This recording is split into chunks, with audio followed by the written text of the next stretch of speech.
Doorway, a manual to self. సూచనలు లేదా సమాచారాన్ని అందించే స్వీయ శోధన సాధనం. మనం కర్మ గురించి ఇన్ డెప్త్ తెలుసుకోవడానికి ప్రయత్నం చేస్తున్నాం.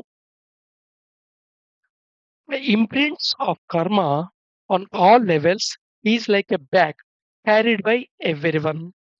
ఈ కర్మ యొక్క ఇంప్రింట్స్ ఉన్నాయి కదా! సో, ఇంప్రింట్ అంటే ఏంటి? మిగిలిపోయిందన్నమాట. దాని యొక్క మచ్చ మిగిలిపోయింది. ఇంప్రింట్. ఉదాహరణకి ఒక అందమైన బొమ్మని మీ ఇంట్లో గోడకి అంటించామనుకోండి. కొన్నాళ్ళయ్యేప్పటికి ఆ బొమ్మ ఫేడ్ అయిపోతుంది. నీకే బోర్ కొడుతుంది. లేదా ఇంటి కలరేస్తున్నప్పుడో, లేకపోతే క్లీన్ చేస్తున్నప్పుడో సగం చినిగిందనో మొత్తమే దాన్ని రిమూవ్ చేసేస్తాం. రిమూవ్ చేసినా ఇక్కడ పోస్టర్ అంటించినట్టు ఒక మార్క్ దాని మీద మిగిలిపోతుంది. దీన్ని రెసిడ్యూ అంటారు. ఇలా నీ మనసు మీద మెమరీలో మిగిలిపోయిన ఇంప్రింట్ ఉందే కర్మకి ఇన్ ఆల్ లెవెల్స్. కర్మ అనేది యాక్షనే. బట్ యాక్షన్ అనంగానే కేవలం ఫిజికల్‌గా చేసేది, నోటితో మాట్లాడేదే కాదు. నీ థాట్ లెవెల్‌లో ఉన్న చేసే యాక్షన్ గూడా కర్మకే దారితీస్తుంది. నీ ఎమోషన్ ఫ్లక్చుయేషన్స్ కూడా కర్మకే దారితీస్తుంది. నీ యొక్క మెమరీలో ఉన్న మోటివ్స్ కర్మకే దారితీస్తుంది. నీ యొక్క ఇంటెంట్ కర్మకే దారితీస్తుంది. నీ యొక్క సంకల్పము కర్మకే దారితీస్తుంది. ఇవన్నీ డిఫరెంట్ లెవెల్స్ అన్నమాట. ఈ డిఫరెంట్ లెవెల్‌లో నువ్వు చేసే ప్రతి యాక్షను రకరకాల కాంబినేషన్‌గా ఉంటాయి.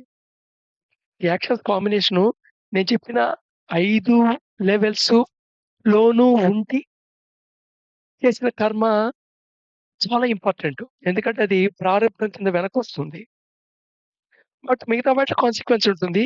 ఆ కాన్సీక్వెన్స్ జనరల్‌గా టైమ్ గ్యాప్‌లో ఆ లైఫ్‌లోనే అనుభవించే అవకాశం ఉంటుంది. సో, ఇంప్రింట్స్ ఆఫ్ కర్మ ఆన్ ఆల్ లెవెల్స్ వీటన్నిటిని కలిపి ఒక రకంగా చెప్పాలంటే మెమరీ అని చెప్పొచ్చు కదా!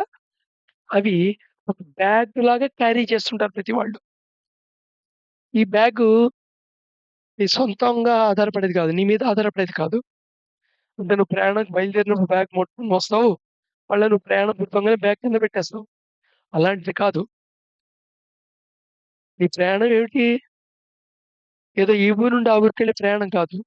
ఈ యొక్క ఎగ్జిస్టెన్స్‌లో క్రియేషన్ నుండి చేరిన divine fragment, involution process, evolution process అనే సైకిల్ అనే పెద్ద ప్రయాణం. ఈ ప్రయాణంలో జన్మ, మళ్ళీ జన్మ, మళ్ళీ జన్మ అనేవి చిన్న చిన్న సైకిల్స్. కొన్ని నియమాలకి లోబడి నువ్వు ఈ ప్రయాణం చేయాలి. అందుకని ఇది ఒక గేమ్ కింద చెప్తామాట. కొన్ని నియమాలకు లోబడి నువ్వు ఆడింది ఆట అంటాం గదా! సో, ఈ బ్యాగ్ అనేది పూర్తిగా నువ్వు ఖాళీ అవ్వాల్సిందే. ఖాళీ అయితే గాని నువ్వు ముందు ఫార్వర్డ్ కాలేవు. బ్యాగ్ బరువు తక్కువుంటే ఎవల్యూషన్‌లో తొందరగా పైకెళ్ళే ప్రయాణం, తొందరగా చేసే ప్రయాణం తొందరగా ఈజీగా చేయగలుగుతావు. వేగంగా చేయగలుగుతావు. బరువు ఎక్కువుంటే తక్కువ చేయగలుగుతావు. సాధారణ విషయం గదా!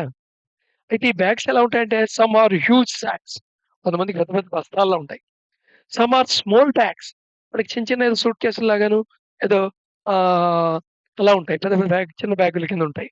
కొంతమందికి జస్ట్ ఎన్వలప్ ఏదో చిన్న పర్స్ పట్టుకున్నట్టో, ఖాళీ చేతులతో ప్రయాణం చేస్తున్నట్టు ఉంటుంది. జేబులో 4 డబ్బులు పర్స్ పెట్టుకొని. ఇక్కడ మనం క్వాంటిటీ పరంగా కన్క్లూషన్స్ తీసుకోవద్దు. అంటే నేను జీవితంలో ఎక్కువ కష్టాలు పడ్డాను. కాబట్టి నేను పెద్ద బస్తా అంత కర్మని మోస్తున్నాను. ఇలాగ కన్క్లూషన్స్ తీసుకోవద్దప్పుడే. ఏది సమర్థించుకోవటానికి వాడొద్దు ఈ నాలెడ్జ్‌ని. లేదా ఎవరిని జడ్జ్‌మెంట్ చేయడానికి వాడొద్దు. ఎందుకంటే నువ్వు సమర్థించినా, జడ్జ్‌మెంట్ చేసినా, అది నువ్వు మాటల్లో చేసినా, నువ్వు ఆలోచనలో చేసినా అది కూడా కర్మ చేయటం అనే విషయం మర్చిపోద్దు. So, the nature of load may be different. ఆ నేచర్ ఆఫ్ లోడ్ అనేది డిఫరెంట్‌గా ఉంటుంది. In terms of quantity. Quantity మనకి డిఫరెంట్ ఉంటుంది. కానీ ఇక్కడ సంచిత కర్మ కంటే ప్రారబ్ధ కర్మ చాలా ఇంపార్టెంట్.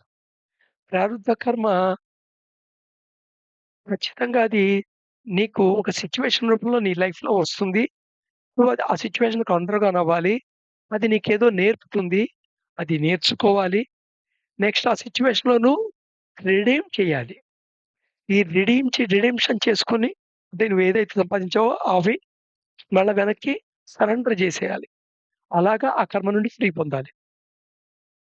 సో, ఇక్కడ క్వాలిటీ ఆఫ్ కర్మ ఈస్ మోర్ ఇంపార్టెంట్. అంటే ఇష్టం వచ్చినట్టు చేయమని కాదు, ఇష్టం వచ్చినట్టు ప్రవర్తించమని కాదు. ఒక అండర్‌స్టాండింగ్ రావటానికి చెప్తున్నాను. ఏ లెవెల్‌లో నువ్వు కర్మ చేసినా కాన్సిక్వెన్స్ అయితే అనుభవించక తప్పదు కదా! బట్ కర్మ అనేది నీ యొక్క డెస్టినీ మేకింగ్ చేస్తున్నది. కర్మ చేసేదెవరు? నువ్వే. So, destiny is in your hands. నువ్వేం చేస్తావు అనేది నీ ఫ్రీ విల్. నీ కర్మ నీ యొక్క డెస్టినీ డిసైడ్ చేస్తుంది. ఆ డెస్టినీలో మళ్ళా నువ్వు యాక్ట్ చేసే కర్మ, ఫ్రీ విల్ పరంగా నువ్వు యాక్ట్ చేసే కర్మ, మళ్ళా నీ డెస్టినీ క్రియేట్ చేస్తుంది. అందుకని ఫ్రీ విల్, డెస్టినీ అనేవి ఒకదానికొకటి ఇంటర్‌ట్రైన్ అయినవేని తప్ప, ఫ్రీ విల్ ఉంది, నేను ఏదైనా సాధించేయగలను, అసలు కర్మ సిద్ధాంతం తప్పు అనుకోవటము తప్పే. కర్మ సిద్ధాంతం ఇది, కాబట్టి నా గమ్యం ఇది, నేనేం చేసినా అలాగే వెళ్తాను అనుకోవటం తప్పే.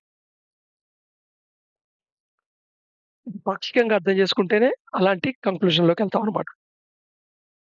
సో, ద క్వాలిటీ ఆఫ్ కర్మని డిసైడ్ చేసేదేమిటి? ఇది డెన్సిటీ. సో, డెన్సిటీ ఆఫ్ కర్మ, క్వాలిటీ ఆఫ్ కర్మ దేని మీద ఆధారపడుతుంది? ఏ లెవెల్స్‌లో నువ్వు చేస్తున్నావు మీద. కేవలం ఫిజికల్ లెవెల్‌లో చేస్తున్నావా? కేవలం మెంటల్ లెవెల్‌లో చేస్తున్నావా? కేవలం మోటివ్ లెవెల్‌లో ఉందా? కేవలం ఇంటెన్షన్‌లో ఉందా? లేదా వయలేషన్‌లో ఉందా? ఒక రకంగా చెప్పాలంటే ఎనర్జీ లెవెల్‌లో చేస్తున్నావా? మెంటల్ లెవెల్‌లో చేస్తున్నావా? ఫిజికల్ లెవెల్‌లో చేస్తున్నావా? సో, అన్ని లెవెల్‌లోను చేస్తున్నావా? లేదా ఏదో 2 లెవెల్ కాంబినేషన్‌లో చేస్తున్నావా?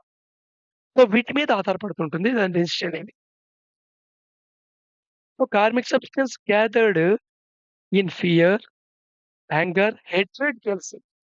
సో, ఏదైతే మన మెమరీలో ఈ కార్మిక్ సబ్‌స్టెన్స్ ఏదైతే గ్యాదర్ చేసావో, ఈ బ్యాగులు నింపుకోవటానికి, నీ బరువు కింద నీ ప్రయాణంలో, నీ ఎవల్యూషన్ ప్రాసెస్‌లో, ఈ ఎగ్జిస్టెన్స్‌లో నీ ప్రయాణంలో cycles of incarnation, discarnation, birth and death సైకిల్స్‌లో నువ్వు మోస్తున్న కార్మిక్ సబ్‌స్టెన్స్ ఉందే, అది నువ్వు భయంతో గాని, ఫియర్ వల్ల గాని, యాంగర్ కోపం వల్ల గాని, హేట్రెడ్ ద్వేషం వల్ల గాని, లేదా జెలసీ అసూయ వల్ల గాని, కో భయం, కోపం, ద్వేషం, అసూయ. ఈ నాలుగిటి యొక్క బేస్‌గా వచ్చిన కర్మ ఉంటుందే, అది డెన్సిటీ క్రియేట్ చేస్తుంటుంది. ఏంటంటే, ఎప్పుడైతే ఈ ఫియర్, యాంగర్, హేట్రెడ్, జెలసీ అనేవి ఉన్నాయే ఇంప్రింట్స్, ఇవి వైలేషన్‌లో ఉంటే ఇంటెన్షన్ అయిపోతాయి, మోటివ్ క్రియేట్ చేస్తాయి, థాట్ లెవెల్‌కొస్తాయి, ఎమోషన్ క్రియేట్ చేసేస్తాయి. లేదా థాట్ లెవెల్‌లో నువ్వు వాటిని అరెస్ట్ చేసినా సరే, అవి బ్యాక్వర్డ్ జర్నీ అయ్యి ఇంటెన్షన్ కింద మారుతాయి, మోటివ్ కింద మెమరీలో స్టోర్ అవుతాయి, వైలేషన్ కింద మారుతాయి. సో, అందుకని ఈ 4 చాలా ఇంపార్టెంట్ అన్నమాట.